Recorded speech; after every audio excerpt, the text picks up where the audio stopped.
Bobby got up and motioned for Allison to go outside with him. Shep followed the two out a side door, and Bobby moved out into the yard next to the building to be sure no one could hear him. "I think this press conference is a waste of time, Allison," Bobby said with furrowed brows and a frown. "I agree," said Allison. "What are we waiting for?" "What do you mean?" Bobby asked. "It's not right.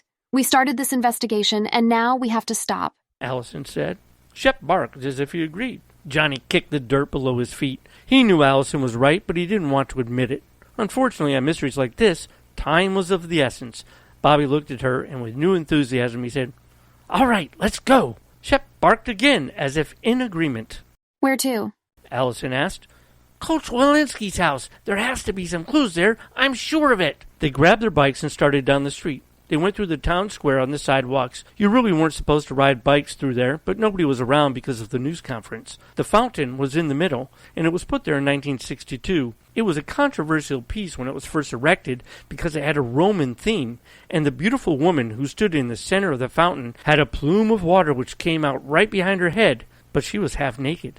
And little boys would spend countless hours staring at it. But the most controversial part was the woman apparently had a small naked son who stood below her, and water was coming out of his, well, it was coming out of his body like he was in the small boy's room. It wasn't long before the women of Fart, Fort Ann's retired teachers, were demanding that someone place a towel or a diaper over this young lad. Others claimed it was a work of art, and as such, it deserved to be seen by all whom chose to see it. Charlie the plumber liked Fort Ann to be a peaceful place, so one night he went out with a big 10-pound hammer and just surgically removed the spot where the boy was peeing from. After that, the statue looked like the boy had serious digestive issues. Nobody demanded to know who neutered the statue, and a quick decision was made to remove the boy completely. He was unceremoniously deposited in the Fort Ann dump, propped up against a tree, and once a year, on the anniversary of his removal, the town boys would stop by and pee on the statue. Then they would shout, "Shame on you!" and then walk away laughing. It became a rite of passage for preteen boys with much hoopla.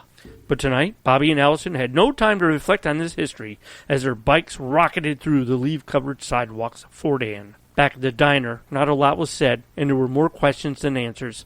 So the news folks did what they do best. They started to make up a story that was bigger than life. They ran off to edit film for the news at 11.